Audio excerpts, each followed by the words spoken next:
السلام عليكم. يا هلا فيكو، يا مرحبا يا مرحبا. لايف كل سنة. رمضان على الابواب. اصدقائنا بقى المسكرين واصحاب السكر والضغط والامراض المزمنة اللي بيستعدوا دلوقتي لشهر رمضان يجمعوا. النهارده احنا انتهزنا فرصة الاجازة ديت وقلنا نطلع لايف كده نرد على اغلب الاسئلة للناس اللي مش هتقدر السنة دي انها تروح للدكتور لسبب ما، ايا كان بقى هذا السبب يعني. طبعا لا يغني باي حال من احوال اللايف عن زيارة الطبيب، لكن على قدر ما نستطيع النهاردة ان احنا هنقدر نحاول نرد على بعض الاسئلة اللي تخص السكر ورمضان. الادوية اللي عنده دواء معين بياخده دلوقتي وعايز يشوفه هيبقى مناسب في رمضان ولا لا، من حيث الجرعة، من حيث المواعيد، أدوية الغدة، أدوية السكر، أدوية الضغط. في انتظار النهاردة إن شاء الله إن إحنا نرد على أغلب الأسئلة اللي بتيجي في التوقيت ده من كل سنة. النهاردة الجو برد، وأغلب الناس دلوقتي هتبقى تحت البطانية، وفي اللي بيشوف الماتش بتاع الأهلي. فسواء بقى أنت أهلاوي ولا زملكاوي، رجاء خد بريك كده من الماتش شوية وركز معانا. هنقول كلمتين بس في الأول وبعد كده نرد على حضراتكم في الأسئلة الشائعة في التوقيت ده من كل سنة إن شاء الله. في الجو البرد ده بتلاقي برضو بعض الأسئلة يقول لك إيه بقى أحسن مشروب في البرد. تلاقي اللي يقول لك السحلب والكاكاو أنا بالنسبة لي القهوة هي أفضل المشروبات، وحقيقة الأمر هي بتدي رفع للميتابوليك ريت بشكل جيد، بيدي إحساس بالدفع يعني. الجماعة اللي معايا على الصفحة اللي بيديروا الصفحة، خاصة الناس اللي معايا بتوع التغذية، الحقيقة باذلين الفترة اللي فاتت دي مجهود جيد، لدرجة ان بعض الناس بقى بتكلمني وتقول لي يا دكتور عايز اخس. يا جماعة انا مش دكتور تخسيس، انا في النهاية انا دايابيتولوجيست، يعني انا طبيب امراض سكر وبطنة، مش دكتور تخسيس بالاساس. لكن فقدان الوزن في اغلب الامراض هيؤدي الى نتيجة ايجابية، في سواء انت مريض سكر او مريض ضغط او خلافه.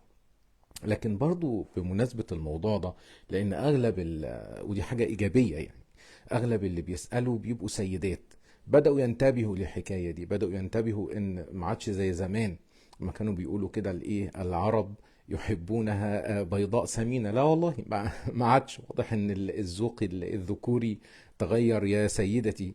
فخدي بالك، خدي بالك وحاولي انك تحافظي على قوامك ووزنك، مش بس بقى علشان جوزك، لا كمان علشان الامراض الشائعة اللي بقت موجودة دلوقتي واللي بتسببها السمنة يعني. لغاية ما الناس تبدأ تجمع كده، واحنا بنستقبل شهر رمضان كمريض سكر، انا ايه الهواجس اللي بتبقى قدامي وانا بستقبل الشهر ده؟ الحقيقة انا عندي اكتر من حاجة. زيك يا شريف، اكتر من حاجة بتبقى بتقابلنا مع الشخص المصاب بالسكر واللي بياخد علاج سكر لما بيدخل شهر رمضان. اهمها على الاطلاق هو مشكلة انخفاض السكر او الهبوط السكري. اتمنى بس لو حد من اللي بيشوفنا يقول لي الصوت واضح ولا لا. لو الصوت واضح يبقى تمام، نكمل ان شاء الله. تمام. تمام. يبقى احنا دلوقتي بنتكلم على مشكلة انخفاضات السكر اللي بتحصل في خلال الصيام عموما، ومع الصيام بقى الفترات طويلة زي شهر رمضان 30 يوم متتابع. ازاي هنتعامل مع المشكلة دي؟ بداية اول حاجة انت لازم تكون حريص عليها علشان تتفادى مشكلة انخفاض السكر. انت سكرك عامل ايه؟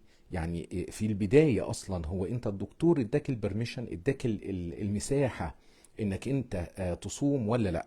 يعني ما نجيش لشخص هو اصلا بيتعرض لانخفاضات سكر متكررة في الوضع الطبيعي، يعني هو في الطبيعي بيحصل له انخفاضات سكرية وهنسمح له للصيام. ده من اوائل الناس اللي احنا لازم نأكد ان ده ما ينفعش يصوم، خاصة كبار السن.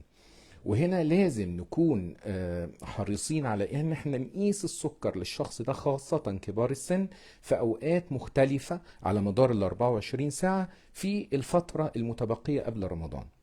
انخفاضات السكر في الغالب بيبقى لها أعراض واضحة. الناس اللي جربت الإحساس البايخ ده بتاع انخفاض السكر عارفين أعراض انخفاض السكر، من ضربات قلب سريعة لعرق غزير لزغللة في العين لجوع شديد، حتى إن هو لو نايم ممكن يصحى بسبب الأعراض دي. لكن في بعض الناس مع تكرار حدوث المشكلة دي الأعراض دي ما بتحصلش. عدم الوعي بأعراض انخفاض السكر مؤشر قوي على انك ما ينفعش تصوم رمضان. فإذا كان جدك أو جدتك أو والدك الكبير في السن أو والدتك بيحصل لها انخفاضات سكر متكررة، وخاصة إذا ما كانتش بتبقى هي واعية بالانخفاضات دي ما ينفعش تصوم رمضان. طيب، يبقى اول حاجة احنا اطمنا ان احنا الشخص اللي احنا عايزين نديله الاستشارة ان هو يصوم ولا ما يصومش مش بيحصل له انخفاضات سكر متكررة، خاصة ما تكونش انخفاضات سكرية غير واضحة ملهاش اعراض. طيب بعد كده ايه؟ ابدأ اراجع الليستة بتاعت العلاج بتاعتي. عندي كده مجموعة من الادوية لو انا باخدها بشكل طبيعي طول السنة والى حد ما الدنيا معايا كويسه فيها، هاجي في رمضان خصيصا وهغيرها. يعني الشهر ده خصيصا انا هغير الادويه دي. ادويه بقى زي الاماريل، زي الدوانيل، زي الجلايبوفين، زي الجلوكوفانس. الادويه دي اللي هي بيسموها مجموعه السلفونيل يوريا. في معاهم في العيله دي في السبت ده من الادويه نوع اسمه دايمايكرون، ده احسن الوحشين. يعني لو انت بتاخد دايمايكرون ممكن نسمح للصيام بيه وانت بتاخد الدايمايكرون، وده استثناء وحيد من المجموعة دي. لكن برضو مع الأخذ في الاعتبار ان ما يكونش بيحصل انخفاضات في السكر وانت بتاخد الدايمايكرون. طيب الانواع اللي زي مجموعه الدي بي بي 4، مجموعه الناس بقى اللي بتاخد الجليبتاس، اللي بتاخد الشوجارلو بلس، اللي بتاخد الفيلدا جلوز، اللي بتاخد الجليميت فورت، اللي بتاخد الجليبتوميت.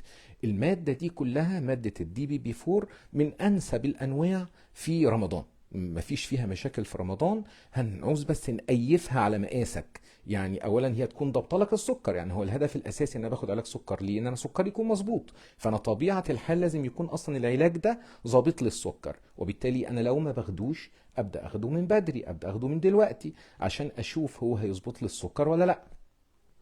طيب ظابط لي السكر خلاص اقدر اخده في رمضان، بس ههيئ الجرعه بتاعته، هل هي من النوع اللي بيتاخد مره واحده في اليوم ولا بيتاخد مرتين في اليوم وهكذا.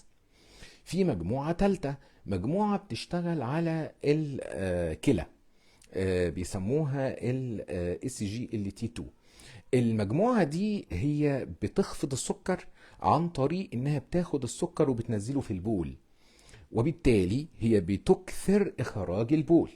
لو انا ما باخدش الدواء ده حرفيا دلوقتي، يعني فعليا انا ما باخدوش دلوقتي، ما ابداوش دلوقتي، ده مش الوقت المناسب ان انا ابتدي الادويه بتاعه خفض السكر او مخفضات السكر المعتمده على نزول السكر في الكلى. ده مش الوقت الانسب له. اما لو انا باخده بالفعل بقى لي فتره والدنيا تمام، بيبقى جسمي الى حد ما تهيأ للوضع ده، وبالتالي انا هكمل عليه، مش هيبقى عندي مشكله. بالنسبه للميتفورمين، المجموعه بقى الرابعه اللي هي مجموعه الميتفورمين. مجموعه الميتفورمين الحقيقه ممكن تكون باخدها لوحدها سولو كده، زي السيدوفاج او الجلوكوفاج او الميتفورمين اكس ار. لو انا باخد الانواع دي لوحدها دي مفيش معاها مشكله من الصيام، سواء هي لوحدها او هي موجوده جوه نوع تاني. يعني في ادويه تلاقيه الميتفورمين موجود جواه، يعني اللي بياخد شوجارلو بلس دي معناها ان هو بياخد سيدوفاج معاه، وبالتالي هو ما عندوش مشكله ان هو يصوم على الادويه دي. نيجي بقى للناس اللي بتاخد انسولين. المجموعه اللي بتاخد انسولين ممكن يكونوا حاجه من اتنين، يا اما هو سكر نوع اول، يا اما هو سكر نوع تاني.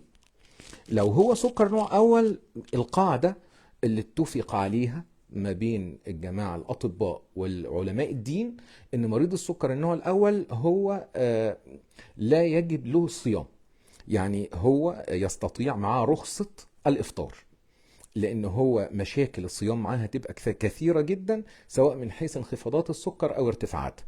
لكن في منهم بعض الشباب اللي بيبقوا يعني السكر معاهم من سنين طويلة جدا وكبروا وجربوا انهم يصوموا وما كانش الامور فيها مشكلة. ده ما فيش مشكلة، يعني نقدر نجرب ان احنا نبدأ نصوم، بس ده بالخصوص مريض السكر النوع الاول اللي بعض الناس بتقول عليه سكر الاطفال، ده لازم زيارة الدكتور قبلها. وفي مجموعة احتياطات كتير من قياسات السكر في أوقات مختلفة على مدار ال 24 ساعة في الشخص، بالخصوص مريض السكر النوع الأول. لابد إن هو يكون مضبط مع دكتوره بشكل كويس جدا لو هو ناوي الصيام. يستوي المجموعة بتاعة السكر النوع الأول اللي بتاخد الأنسولين أكثر من 3 مرات في اليوم مع مريض السكر النوع الثاني اللي هو بياخد نفس الأنواع. يعني احنا أحيانا في مريض السكر النوع الثاني اللي بياخد حبوب لفترة وبعد كده بياخد ممكن ميكستارد أو بياخد أنسولين طويل المدى، بنخليه في الآخر يعني لما نبقى خلاص يأسنا إن احنا نظبط له السكر ياخد نفس الطريقة اللي بياخدها مريض السكر النوع الأول. ده ينطبق عليه نفس القاعدة. يعني ده برضو مع رخصة الإفطار، اللي برضو التخوف من انخفاضات وارتفاعات السكر على مدار اليوم في شهر رمضان. يمكن السنة دي رمضان خلاص بقى في الشتاء، اليوم أقصر، استطاعتنا ان احنا نهيئ الظروف لمريض السكر اللي بياخد انسولين جرعات متعددة اعتقد افضل. لكن زي ما بقول دي محتاجة مجموعة احتياطات، اهمها انك تراجع الطبيب بتاعك وتراجع الجرعات بتاعتك وتراجع جهازك. لازم جهازك هنا يكون ستاند باي، جهاز السكر يكون معاك في البيت ستاند باي، وتكون دايما عندك فكرة انك تتابع سكرك على مدار ال 24 ساعة. طيب الناس اللي بتاخد انسولين على مدار اللي هم النوع الاول او النوع الثاني اللي هم بياخدوا بنظام البيزال بولس او بنظام طويل المفعول، حاجه زي اللانتوس او التوجيو او التريسيبا، ومعاها الانواع اللي هي قصيره المفعول اللي زي الاكترابيد وزي الابيدرا وزي النوفو رابيد. دول هيصوموا ازاي؟ احنا بنجمع الانسولين كله، كل الانسولين الشخص ده بياخده وبنطلع منه 25%. يعني لو هو الشخص ده اجمالي الانسولين اللي بياخده 100، بنشيل منه 25 يتفضل 75. ال 75 دول بنقسمهم بنفس النسبة اللي كانت متقسمة على الانسولين المائي والانسولين طويل المفعول. طيب الناس بقى اللي هي بتاخد الميكس تارت، ودول ما اكثرهم، ودول طبعا مرضى السكر النوع التاني. النوع الاول ما ياخدش ميكس تارت، النوع الاول ما ينفعش معاه ميكس تارت. مرضى السكر النوع التاني اللي بياخدوا الميكس تارت انت بتقلل من اجمالي الوحدات اللي هو بياخدها 20%. يعني هو بياخد اصلا الصبح وبالليل، بتشيل 20% من الاجمالي ده، ونفس النسبة اللي هو كان بياخدها هياخدها في الفطار وهياخدها في السحور. ده اختصارا كده مجموعة الأدوية اللي المريض بتاع السكر بياخدها. في شوية احتياطات كمان كده عايزين نقولها هنا في الانخفاض السكري. قلنا دلوقتي ان احنا لازم جهاز السكر يكون ستاند باي، واكون بقيس السكر على مدار ال 24 ساعة. انه اوقات يفضل ان انا اقيس فيها؟ تعال نعدهم كده، وهو احنا هنقول الاوقات كلهم، وهنختار منهم برضو علشان الظروف بتاعة الايه عدم توفر الشرايط احيانا، معادين 3 هو اللي ممكن نحرص عليهم قوي. المفترض ان انا بقيس الصبح بدري الساعة 9 الصبح، المفترض اني بقيس مع اذان الظهر، والمفترض بقيس ما بين العصر وما بين المغرب، ومفترض قبل الفطار مباشرة المغرب، وبعد صلاة العشاء، وقبل السحور. دي الأوقات الستة اللي المفترض إنها بقيس فيهم السكر. طيب هيبقى صعب جدا وشكشكة كتير وأنا باخد إنسولين كتير، هو أنا هشكشك كل ده علشان أقيس وكمان لسه هشكشكة علشان الإنسولين؟ شوف لي يا دكتور ميعاد او 2 او 3 بالكتير تقيس فيهم. اكتر وقت انا قلقان السكر ينزل فيه امتى؟ ما بين العصر وما بين المغرب، يبقى انت هتقيس السكر في التوقيت ده. واكتر وقت انا قلقان ان السكر يزيد فيه هيبقى امتى؟ بعد صلاة العشاء. يبقى بعد صلاة العشاء، بعد ما ترجع من صلاة التراويح، احرص على انك تقيس السكر. لقيت السكر فيه انخفاضات او ارتفاعات يبقى لازم تبلغ الدكتور بتاعك. طيب انا في رمضان صايم، وجيت بعد العصر زي ما الدكتور قال لي وقست السكر لقيته 90، وانا متعود انا سكري بيبقى في الوقت ده 120. هعمل ايه؟ وحاسه ان انا هبطانه شويه. لو السكر مش تحت ال70، كل اللي هتعمله انك انت هترتاح على السرير، ما تبذلش اي مجهود بدني يخفض سكرك. وعندك نعمة كبيرة جدا في جسمك، انك انت مع انخفاضات السكر بيحصل حاجة في الكبد اسمها تعويض للانخفاض ده. فممكن انت تفاجأ ان السكر مع الوقت، بس تكون ارتحت وما اديتش نفسك قدر من المجهود البدني يحرق السكر اكتر من كده، ممكن السكر يتعدل مرة تانية، فانت بعدها بنص ساعة ممكن تقيس السكر. طيب ده لو انا من 90 ل 110 ممكن احس بانخفاض، لكن على المقياس بتاعي من 90 ل 110، هنا انا مش هكسر صيامي، هكمل الصيام. طيب لو انا قست السكر ولقيته تحت ال70 وفاضل على المغرب ساعة، ده الحقيقة بإجماع الناس كلها لازم تفطر، ده لو فاضل 10 دقايق. خطورة انخفاض السكر الحقيقة في أي وقت، مش بس في الصيام، خطورة فائقة. لأنها الحقيقة مش بس هتعمل لك هبوط ولا شوية رعشة في جسمك، دي بتأثر على خلايا المخ. يعني في دراسات كتير جدا جدا بتتكلم دلوقتي على ان الزهايمر ومشاكل الذاكرة بتحصل من انخفاضات السكر اللي انت بتهملها. انت بتهمل الموضوع مره في مره في مره. انا بشبه الموضوع ده كده بالايه، بالعجله الكاوتش بتاعت العربيه اللي هي منمله شويه، فانت ماشي عليها، انت ماشي عليها. اه العربيه ماشيه ولسه العجله ما بقتش على الارض خالص، لكن دي بتخلي السلك بتاعها يضرب، بتخليه ينمل، بتخلي الكاوتش يبوظ. اهو ده اللي انت بتعمله في مخك، ده اللي بتعمله في دماغك لما بتترك السكر ينخفض وما تنتبهش لده، وما تكسرش الصيام بتاعك بشكل سريع وفوري. طيب انا سكري انخفض والدكتور قال اني لازم دلوقتي اكسر الصيام. هكسره ازاي؟ اروح بقى طلع من البوتاجاز صينيه المكرونه البشاميل اللي ماما عاملاها، ولا اروح اكل فرخه وديك رومي، ولا اعمل ايه؟ حقيقه الممارسه دي ممارسه لابد انها تتاخد بحذر شديد جدا. انت دلوقتي سكرك اصلا منخفض، سكرك منخفض لو انت رفعته بشكل سريع ده هيسبب لك مشكلة كبيرة جدا في المخ برضه، وفي العين، وفي الأوعية الدموية. مش بس كده، كمان انت مع الارتفاع الشديد هتلاقيه وصل لأرقام اعلى بكثير جدا جدا من اللي المفترض انت عايز توصل له. انت عايز توصل فين؟ انت عايز توصل فوق ال 120. يا سيدي فوق ال 100 ده مناسب جدا. هنا انت بتنفذ على طول قاعده اسمها قاعده 15 15. سكرك تحت ال70 المفروض هتتناول دلوقتي 15 جرام سكر سريع. السكر السريع ده اللي هو السكر الابيض، اللي هم باختصار 3 معالق كبار بتدوبهم في شويه ميه، او حتى تسفهم كده لو انت صاحي وفايق وتشربهم، او 3 معالق مربى، او كرتونة عصير صغيرة اللي هي العلبة الكرتون الصغيرة. دول اللي بيساووا تقريبا 15 جرام سكر. اخدت دول 15 دقيقة وتقوم محلل السكر تاني. السكر رفع معاك عن ال70، انت كده تمام. طب السكر لسه تحت ال70، بتعيد الكرة مرة تانية. 15 جرام سكر ابيض، او 3 معالق كبيرة سكر، او 3 معالق مربى، او علبة العصير الصغيرة. طيب ما ينفعش عسل؟ لا. طيب ما ينفعش رغيف عيش كده فيه سندوتش جبنة؟ لا. كل الحاجات دي اسمها كربوهيدرات معقدة، هتاخد وقت طويل على ما ترفع السكر بتاعك. انت عايز حاجة فيها كربوهيدرات بسيطة او سكريات بسيطة عشان ترفع السكر بشكل سريع، عشان تتفادى تأثير السكر على المخ وعلى الأوعية الدموية بشكل كبير. طيب انت السكر رفع عن ال70، بس هو لسه ما وصلش لل120. هنا لو انت سبته ممكن يحصل انخفاض تاني.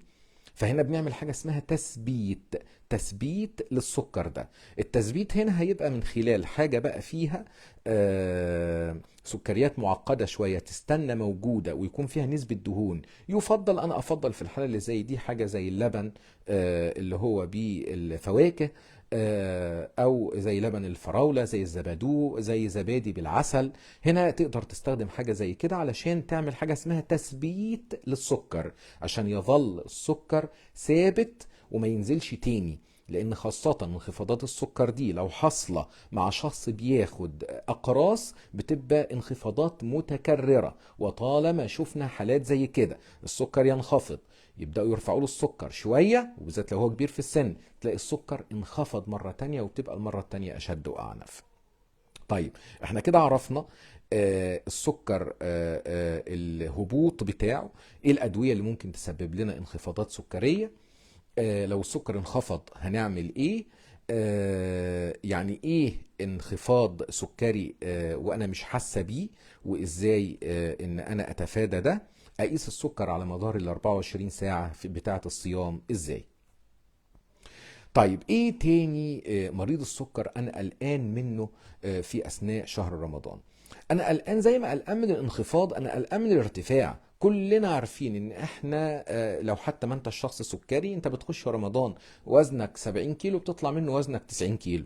يعني احنا في رمضان رغم ان احنا بناكل وجبتين بس مش 3 وجبات، وفي مننا اللي بيفطر بس ومش بيتسحر، ومع ذلك بتلاقي الارتفاعات بتاعة السكر وارتفاع وزيادات الوزن بتحصل. وده بيحصل نتيجة الإسراف في الفترة اللي ما بين الفطار وما بين السحور. الفترة دي احنا بنخش على الأكل بغشم شويتين 3 4 يعني. فهي الفكرة كلها في الارتفاعات هي المرحلة ما بعد الفطار. فأنت لازم تدخل على الفطار بشويش وتقدم له بالراحة شديدة جدا، وتعتبر جسمك ده صحراء ما فيهاش سكر خالص، وانت هتبدأ تديله سكر. مش منطقي ابدا انك انت اول ما تبدأ الفطار بتاعك انك انت تبتدي بحاجة فيها كمية سكر عالية زي كنافة او بسبوسة او عصير سكره عالي. انا افضل ان انا ابتدي بحاجه زي تمرتين 3، يبقى منها من السنه النبويه ومنها انك بتقدم لمعدتك حاجه فيها سكر بسيط، وفي نفس الوقت كميه بس ما تكونش عاليه. يعني مش هناكل طبق خشاف او كوبايه خشاف فيها 4 5 تمرات وفيها زبيب وفيها قراصيه وفيها مشمشيه. بالمناسبه الفواكه المجففه نسبه السكر فيها عاليه جدا، وبالتالي وهي السكر صحيح بتاعها سكر فركتوز، لكن ده ضرره على الكبد عالي جدا وتسببه في زيادات الوزن بتبقى عالية جدا. فيفضل ان احنا خلينا في التمر الناشف ممكن بمية بس من غير سكر، من غير ما نضيف سكر خالص، وبعدين نصلي. انت كده بتدي فرصة لجسمك ان هو انا كده مهدت جسمي، انزيماتي بدأت بتاعة الهضم هتبدأ تشتغل، هيبدأ الكبد يستعيد وعيه مرة تانية، هيساعد مع البنكرياس في العمل بتاعه، الهارموني بتاع العضوين دول اللي هم مفترض ان هم يحافظوا على مستوى السكر بتاعك هيبدأ يحصل. وبالتالي اتمنى ان بعد التمرتين 3 اللي هنشربهم في مية او بناكلهم نصلي ال5 دقايق او ال10 دقايق، وبعدين نرجع نتناول الفطار بتاعنا ان شاء الله.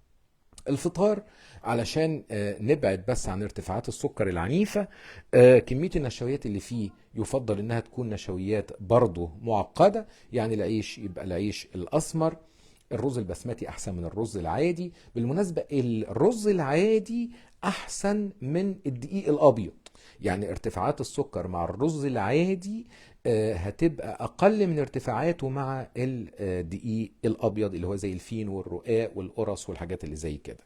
الدقيق الابيض موجود في المكرونه، فالمكرونه البشاميل حاول تاخد بالك منها جدا جدا. وانت بتتناول الفطار بتاعك لو الاكل دسم، يعني لو قدرا الاكل دسم، حاول ما يكونش فيه نشويات ودهون مع بعض، يعني هما الاتنين مع بعض مشكلة. لان الحقيقة انت جسمك هيبدأ يهضم ويستهلك ويحرق حاجة فيهم. يعني هو هيحرق يا اما النشويات اللي انت اكلتها يا اما هيحرق الدهون. فتخيل مثلا احنا ليه بنتكلم مثلا عن المكرونه البشاميل؟ المكرونه البشاميل هي عباره عن نشويات فيها كميه كريمه، يعني هي كميه دهون عاليه، فالاتنين مع بعض جسمك ده لو حرق. يعني لو انت نزلت بقى صليت التراويح وتمشيت شويه هيحرق ايه؟ هيحرق شويه المكرونه. طب وشويه الدهون تخزنوا بقى في جسمك، تخزنوا في الكبد، تخزنوا في البنكرياس، ادوا على طول الليل لارتفاعات سكر عنيفه جدا. فالاكله لو فيها دهون يبقى كميه النشويات اللي فيها قليله جدا، والعكس صحيح. بعد ما بالنسبه للبروتين مفيش مشكله، يعني هو في ظل الغلاء اللي حاصل ده الناس يعني مش هتبقى بتسرف قوي لا في اللحوم ولا في غيره. لكن انا ما عنديش مشكلة بس غير في النشويات. بعد صلاة العشاء بعد ما نرجع أول يومين ثلاثة أنا حريص على إن إحنا نقيس السكر ونبلغ الدكتور. والله يا دكتور أنا بقالي 3 أيام بقيس السكر وبيطلع معايا عالي، أعمل إيه؟ هعدل؟ ما إحنا دلوقتي لو أنا مثلا شخص باخد أنسولين والدكتور قال لي أنا هشيل 20% من إجمالي الوحدة، دي حسبة عشوائية، جسم كل واحد مختلف عن التاني. أنا محتاج إن أنا أعرف بقى هل ده بعد التظبيطة اللي الدكتور قالها لي دي، اما دخلت الامتحان بجد لما بدات اصوم الدنيا مظبوطه ولا لا. فاول 3 ايام في رمضان مهمين جدا، و3 ايام مش يوم، لان يوم مختلف عن يوم. اول يوم الست الكل بقى مظبطه الدنيا والفطار يعني مختلف عن اي يوم تاني. تاني يوم بتلاقي البواقي بتاعت اليوم الاولاني، فانت يعني ايه، خد 3 ايام عشان تقدر تاخد ايه، تقدر تاخد متوسط. اما تاخد المتوسط ده الدكتور هيقدر يبني حكم. لان بعض الناس تلاقيها بتتصل عليا وتقول لي يا دكتور الحقني والدي دلوقتي سكره 300. ايوه دلوقتي 300، طيب بكره في نفس الميعاد هيبقى كام؟ طب هو النهارده ايه اللي حصل عشان يخليه 300؟ انا مش هقول لك غير علاج على قرايه واحده، على الاقل لو انت عايز تغير يبقى انت هتغير على 3 ايام متتاليه عشان تقدر تاخد المتوسط. طيب ده بالنسبه لارتفاعات السكر. لو جينا كده بعض الأسئلة اللي جات لنا وبعدين نكمل. في سؤال عن مقاومة الإنسولين. مقاومة الإنسولين اختصارا أنا طبعا اتكلمت عنها كتير، الأستاذ أحمد الشباسي اتكلمت عنها كتير قبل كده، لكن الأستاذ أحمد اختصارا علشان النقطة دي الحقيقة واخدة مساحة من تفكير الناس أكتر، مش أكتر من اللازم، لكن بلاقي ناس بتروح تعمل تحليل مقاومة الانسولين وتستنى دماغها في الرقم بتاع التحليل، يعني بتدور هو الرقم ده نزل الرقم ده زاد. مقاومة انسولين باختصار يعني سمنة.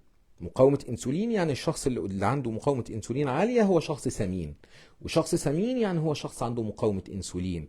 طلع بقى تحليل هما اي ار عالي، طالع 3 طالع 4 طالع 5 طالع 6، مش هتفرق، في الاخر هو شخص سمين. مقاومة الانسولين حصلت ليه؟ يعني هو ايه اللي حصل خلى مقاومة الانسولين تحصل؟ الانسولين ده هرمون بيطلع من البنكرياس علشان ياخد السكر اللي احنا بناكله وبيدخله جوه الخلايا. المفترض ان انا اكلت اكله صغيره، البنكرياس طلع لها شويه انسولين، ياخد شويه الجلوكوز او السكر اللي دخله من الوجبه دي، يروح يخبط على الخلايا يقول لها يا خليه افتحي، خليكي محترمه كده ومؤدبه وخدي الايه السكر ده دخليه جواكي. طيب الكلام ده مع تكرار الاكل فترات كتير وكميات كبيره مره واثنين وثلاثه، كل مره الانسولين ياخد شويه الجلوكوز ويروح للخليه يقول لها بعد اذنك افتحي خدي شويه الجلوكوز. مره في مره في مره الخليه دي بتعصى، بيجي لها حاله من العصيان، والله ما انا فاتحه، مش فاتحه. طيب خلاص البنكرياس يجي له اشاره الحق ده شويه الانسولين العساكر بتاعتك اللي انت وديتهم علشان يدخلوا الجلوكوز جوه الخليه مش عايزين، البوابه ما فتحتش، فيقوم مطلع شويه عساكر تانيين، فيطلع انسولين تاني وتالت ورابع وخامس وعاشر. يعني لو افترضنا افتراضيه ان كل جزيء جلوكوز محتاج جزيء انسولين علشان يدخله جوه الخليه، مع مقاومه الانسولين بتصل الامر الى ان كل جزيء جلوكوز عايز 10 جزيئات انسولين عشان يدخلوه جوه الخليه. هنا احنا بنقول الشخص ده اصبح عنده مقاومة انسولين، يعني الخلية بتقاوم الانسولين اللي بيحاول يدخل الجلوكوز جواه. طيب فين المشكلة؟ هنا مشكلتين. اولا ان مع تكرار الموضوع انت البنكرياس كل شوية عمال يفرز يفرز يفرز، هيتعب هيكل هيجهد، هو بالتالي افرازه من الانسولين مع الوقت هيقل، وبالتالي مش هلاقي انسولين بعد شوية قادر على ادخال الجلوكوز جوه الخلية، وبالتالي هيظهر مرض السكر. بس في الحقيقة قبل المرحلة دي، يعني دي المرحلة النهائية، عشان كده يقول لك مقاومة الانسولين تؤدي الى وجود السكر. لكن في مرحلة قبلها اللي هي مرحلة تكون السمنة. مرحلة تكون السمنة ايه المشكلة؟ ان انت الانسولين بقى مرطرط بقى كتير، احنا بنقول كل جزيء عايز 10 علشان يدخلوه دلوقتي، بس ال10 دول هم دخلوه واستنوا مرطرطين في الدم، لهم شغلانات تانية بيعملوها، بيقوموا رايحين بقى عاملين الهواية المفضلة بالنسبة لهم، يبدأوا يعملوا تكاثر للدهون، يبدأوا يعملوا تكاثر للدهون فوق الكبد يعملوا تكاثر الدهون فوق البنكرياس، خلصوا المخزنين دول في الاول، وما ادراك اصلا بمشكله دهون الكبد في الشخص اللي عنده مقاومه انسولين، والبنكرياس اللي بقى مليس من بره طبقه دهون، وهو اصلا عنده مشكله ان هو مطالب انه يطلع انسولين كتير علشان الشخص ده بياكل كتير، او الشخص ده سمين، او الشخص ده عنده مقاومه انسولين. فبقى كمان البنكرياس من بره متغطي بطبقه من الدهون، فده اللي هيعجل بحدوث فقدان القدره على انتاج الانسولين، اللي هتساوي بعد كده حصول السكر عند الشخص اللي عنده المقاومه. خلصت المخازن الاولانيه اللي هي الكبد والبنكرياس، يبدا بقى يرمي دهون في البطن، في الارداف، في الاكتاف، وتظهر مشكله السمنه اللي بتبقى غالبا ظاهره جدا في مرحله في منطقه البطن. اعتقد ده يمكن شرح مختصر بسيط عن موضوع مقاومه الانسولين. في سؤال تاني.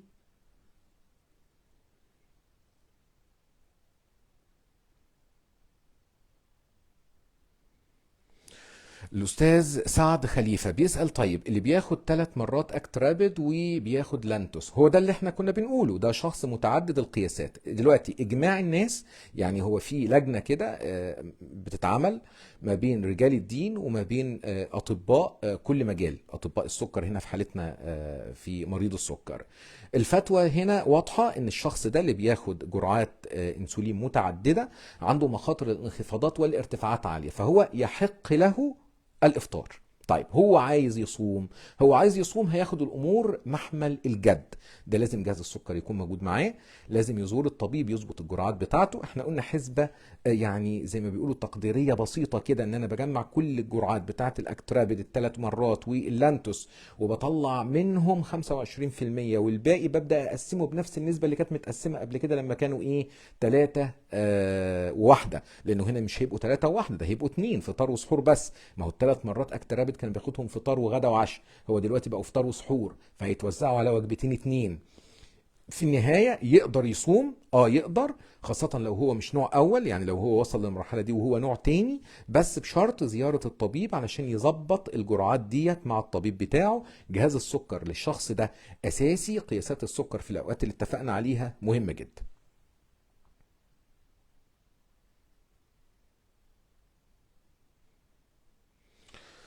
الأستاذ شريف بيسأل حاجة خارج السكر، هي الدوجماتيل بالنسبة للقولون. الدوجماتيل ممتاز، الدوجماتيل دواء هو في الأساس مهدئ، من الحاجات اللطيفة اللي ملوش أضرار جانبية كتير زي كثير من المهدئات، وبنستخدمه للقولون العصبي بشكل جيد.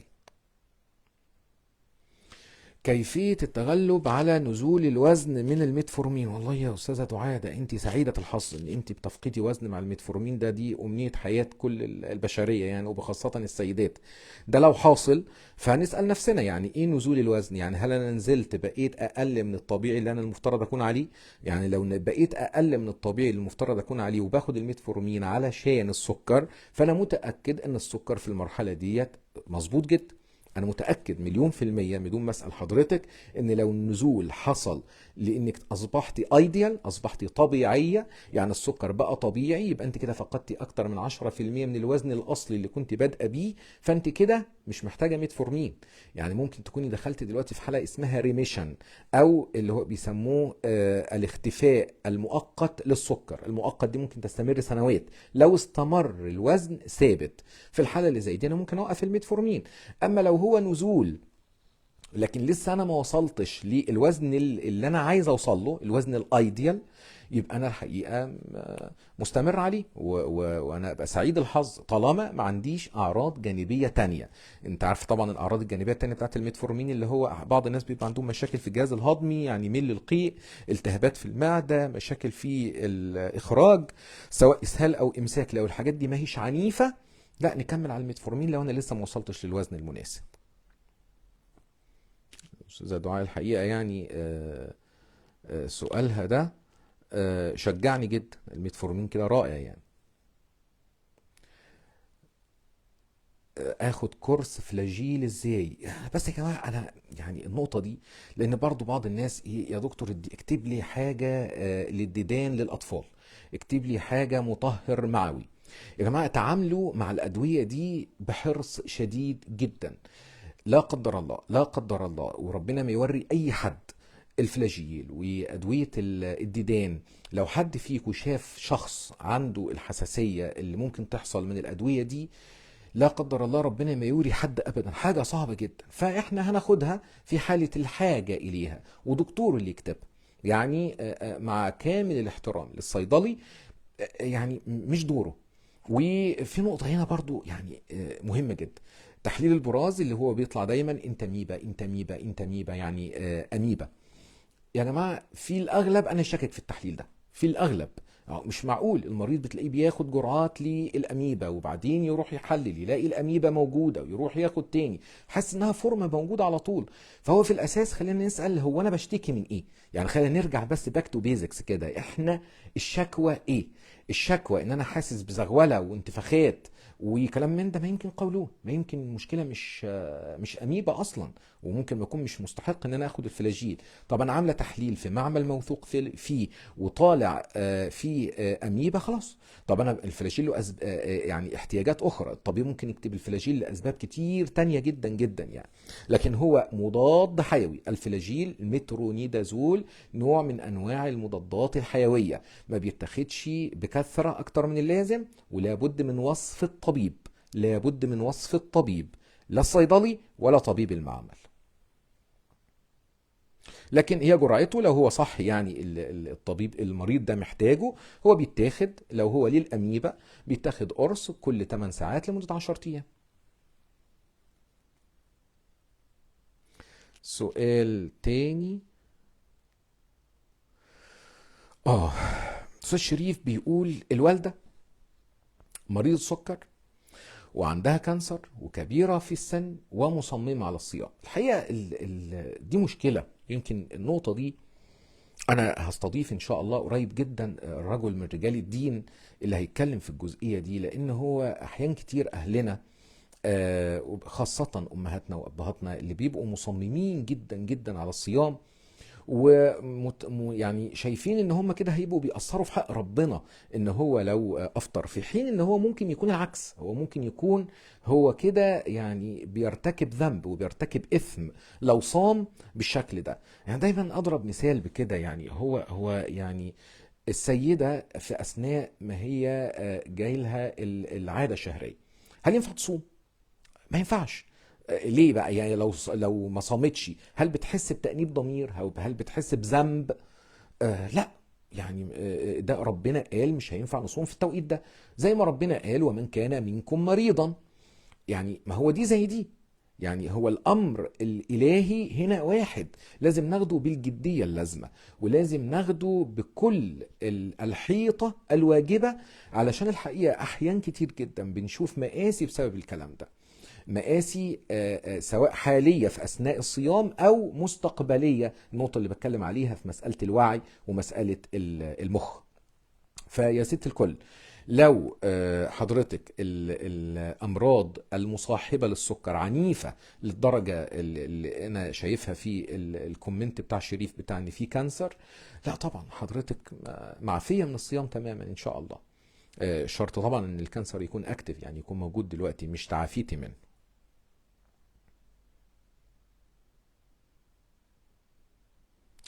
لو في سكر وبهاء وغدة درقية، الله، واخر تحليل غدة جار درقية مش مظبوط وضغط والسكر مأثر على النظر والكلى، وهل الموضوع ده كله له علاقة بالجينات فعلا، وممكن يكون الموضوع مناعي فعلا او مشكلة خاصة بالغدد، خصوصا لو السن مش كبير؟ حقيقة السؤال ده في غاية الروعة. حقيقة اللي بيسأل السؤال ده او اللي بتسأل السؤال ده هي جمعت مجموعة من الامراض المناعية اللي هم بيجوا دايما سوا. يعني انا الحقيقه ما اعرفش لسه المريض، لكن اللي انا شايفه دلوقتي انا بتكلم حد صغير السن، في سكر، في بهاء، في غده درقيه. هنا انا بتكلم في 3 امراض مناعيه في شخص صغير السن، انا كده بتكلم وانا مغمض في مريض سكر من النوع الاول اللي هو عنده مشكله مناعيه. وهنا بس يعني المشكله المناعيه نحطها في ذهننا، ده سبب المشكله، لكن انا ما عنديش العلم حتى اللحظه، ما عندوش علاج للمشكله المناعيه دي. انا هعالج اللي ظهر منها، هعالج نتائجها، يعني هعالج السكر النوع الاول الانسولين طويل المفعول والانسولين قصير المفعول، مش بحاجه تانية، مش بالميكستارد. ولازم تتاكد انها سكر من النوع الاول عن طريق تحليل الفاستنج سي بيبتايد والاجسام المضاده. وهعالج البهاء لوحده، وهعالج الغده الدرقيه لوحدها. ما عنديش حاجه اعالج بيها المناعه فالتلاته دول يروحوا مع بعض. لسه العلم لغايه دلوقتي ما طلعش حاجه زي كده. لكن السؤال ده هو بيجرنا لان السكر النوع الاول مرض مختلف تماما عن سكر النوع الثاني. سكر النوع الاول مرض مناعي، مرض حصل فيه اجسام مضاده هجمت جزء او اكثر من جزء في جسمنا. بيحصل احيانا في الغده، بيحصل في البنكرياس فيؤدي الى سكر، بيحصل ساعات في الجهاز الهضمي فيؤدي الى مرض سيلياك او حساسيه القمح، واحيانا في الجلد في صوره بهاء. فلما تبقى مريضه اتجمعت فيها كل الحاجات دي مع بعض والسن صغير، يبقى انا كده اشك اكتر واكتر في ان الشخص ده او المريضه دي سكر نوع اول. هنا بس باكد ان النوع الاول علاجه مش ميكستارد، عشان بس ما نكونش المريض ده بياخد ميكستارد. والمريضه دي يحق لها الافطار، يعني لو هي مش عايزه تصوم رمضان ممكن ما تصومش رمضان وما عليهاش وذر ان شاء الله. زوجتي بتاخد سيدوفاج 500 مرتين في اليوم وهي حامل حاليا، ما تصومش. سكر سكر وحمل ما تصومش، سكر وحمل ما تصومش، مش عشانها، عشان خاطر البيبي. بتاخد سيدوفاج مرتين في اليوم، ممتاز لو السكر منضبط بالشكل ده كويس. ده ملوش علاقة بتصوم ولا ما تصومش، طبعا مع متابعة التحاليل بتاعة المريضة دي في أثناء فترة الحمل. ودايما سكراتها إن شاء الله بإذن الله تكون في الصايم أقل من 90، وفي الفاطر أقل إن شاء الله بإذن الله من 140.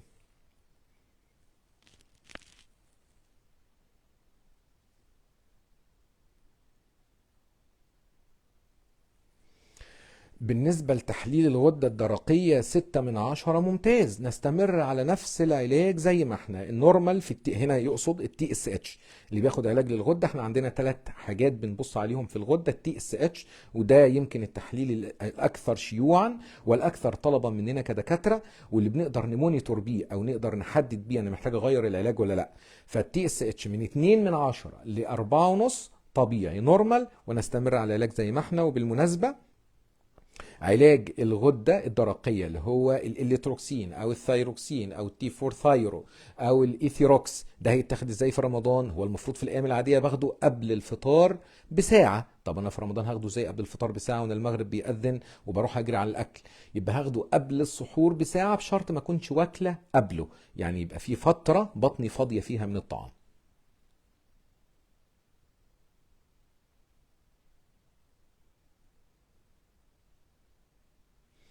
السيدوفاج ليس مضر في الحمل. دي قصه، ده سؤال يعني بيتسال كتير جدا، وبنقع دايما في جدال احنا ودكاتره النساء في الموضوع ده. هو الامر كان الاول في جدال، وكان لغايه مثلا من 12 13 سنه بنتكلم ان السيدوفاج ما يتاخدش. السيدوفاج زيه زي ادويه السكر الفمويه الممنوعه في الحمل. لغايه من 12 سنه فاتوا لا، السيدوفاج اصلا احنا ساعات بنستخدمه للناس اللي عندها تكيسات في المبايض عشان يحملوا. السيدوفاج بينشط المبايض، بينشط هرمونات الانوثه بشكل جيد جدا، امن جدا جدا. كان الاول زي ما بيقول الارشادات الدوليه البريطانيه هي اللي اتاحت ده في الاول، ثم بعد كده الامريكيه. وبقى الموضوع دلوقتي متفق عليه من كل الجهات ان السيدوفاج امن في الحمل تماما. تحليل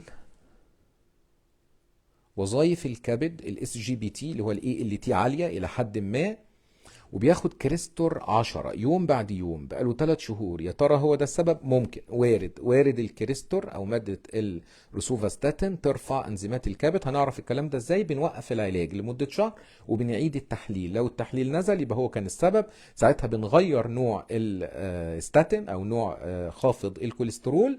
غالبا ان شاء الله الدنيا بتبقى افضل. ايه سبب انخفاض الكرياتينين عن المعدل الطبيعي؟ هو ما فيش في الطب حاجه اسمها انخفاض الكرياتينين عن المعدل الطبيعي. هي بس النسب بتاعه المعامل بتتفاوت. يعني انا الطبيعي في الكرياتينين بنقول ان هو يكون اقل من واحد، وفي بعض المعامل يكون اقل من واحد واتنين من عشرة. طب هو لو طلعت أربعة من عشرة، لو طلع خمسة من عشرة، طبيعي نورمال. يعني ده ما يشغلش بالنا وما نركزش في النقطة دي. نفس الكلام على أنزيمات الكبد. احنا عايزين أنزيمات الكبد تكون أقل من 40، وفي بعض المعامل بتبقى النورمال بتاعها 13 14. طالما هو أقل من المفترض يكون، يعني حتى هم يكتبوا كده النورمال up to كذا، مش من إلى. يعني الطبيعي هنا بقول up to كذا، مش من كذا إلى كذا.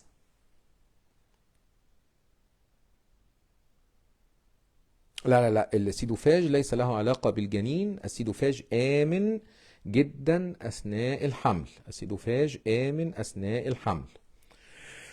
اللي بياخد دايفلوزميت دلوقتي وماشي عليه وكويس، اللي بياخد دايفلوزميت، الدايفلوزميت ده دواء بيشتغل عن طريق الكلى ومظبوط عليه، هيكمل بيه في الصيام. هيكمل بيه ازاي؟ هيكمل بيه بعد الفطار لو هو كان بيتاخد مرة واحدة. يبقى لو بيتاخد مرة واحدة هياخده مرة واحدة بعد الفطار. تمام. طيب لو في تركيز من الدايفلوزميت او الادوية دي بيبقى بيتاخد مرتين في اليوم، نعمل ايه؟ نعدل النوع. ان هو لو باخد مثلا هنا في الحالة دي لو باخد خمسة، هجيب وباخده مرتين، هجيب العشرة واخده بس في الفطار، عشان ما يسببليش دخول حمام كتير اثناء النهار لو انا خدته في السحور. الله اكرم عليك.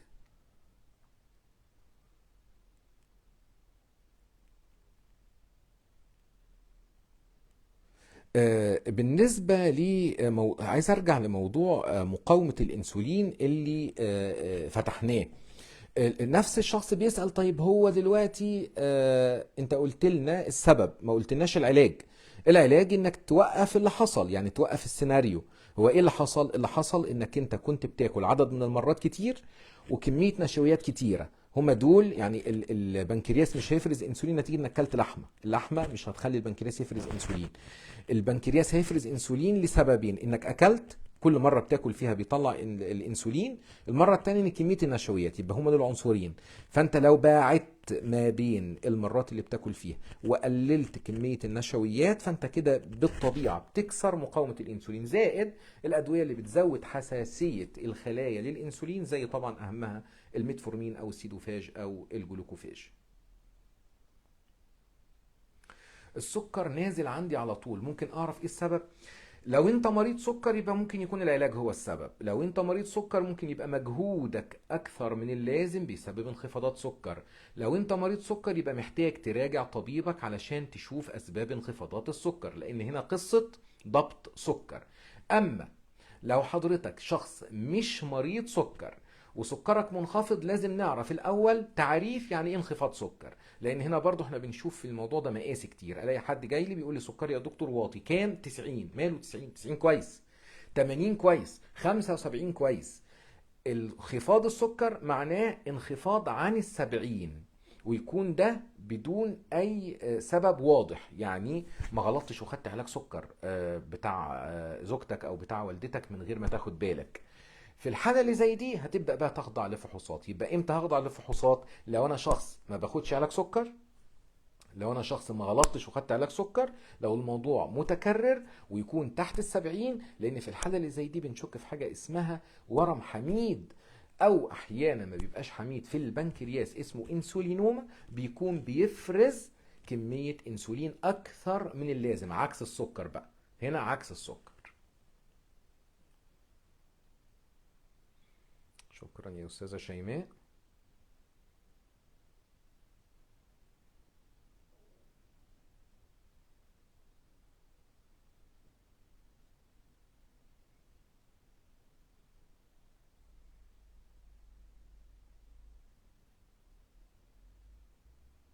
طيب اعتقد كده انا رديت على اغلب الاسئله اللي انطرحت دلوقتي. لو في اسئله تانية منتظر ان شاء الله باذن الله اسمعها من حضراتكم ونجاوب عليها ان شاء الله، او نفرد لها حلقات تانية، وربنا يقدرنا ان شاء الله ونقدر نطلع اكتر من لايف في المستقبل ان شاء الله باذن الله. في خلال الفتره اللي جايه وفي خلال شهر رمضان هنحاول نستضيف دكاتره من تخصصات مختلفه تقدر تجاوبنا على أسئلة بتدور في ذهننا من تخصصات مختلفة تخص مريض السكر، تخص مريض البطنة بشكل عام، وعلاقة ده بشهر رمضان وعلاقة ده بالصيام. في مريضة بس بتسأل لو بالنسبة للمريض النوع الأول والبهاء والغدة هل مطلوب نعمل تحليل للغدة التانية للتأكد من تأثير المناعة عليها؟ اللي فاضل لك كده تحليل مرض سيلياك اللي هو التيشو ترانس جلوتامينيز IgA، ده اللي فاضل لحضرتك علشان تتأكدي ان مفيش مرض سيلياك، لان هو ده اللي فاضل كده مع الامراض المناعية الموجودة. بشكركم، ضيعت شوية كده من وقتكم، اللي كان بيشوف الماتش ممكن اكون عطلته. اتمنى ان شاء الله باذن الله اللي استفاد النهارده تعم الفائده يعمل شير لللايف ده. اعتقد اللايف ده بيظل موجود على الصفحه لمده شهر تقريبا، الفتره اللي هي فاضله على رمضان دي. ممكن نعمل شير، نمنشن لاصدقاء لينا من اللي هيبقى صعب ان هم يروحوا لطبيب السنه دي، وان شاء الله يا رب باذن الله نكرر. سؤال بس اخير، دكتور عندي جرثومه وحمى بحر متوسط، يعني يمكن الموضوع ملوش علاقه قوي باللايف بتاع النهارده عشان الناس ما تتلخبطش معانا يا استاذ محمد. ان شاء الله اجاوب حضرتك على الخاص باذن الله. دمتم بصحه.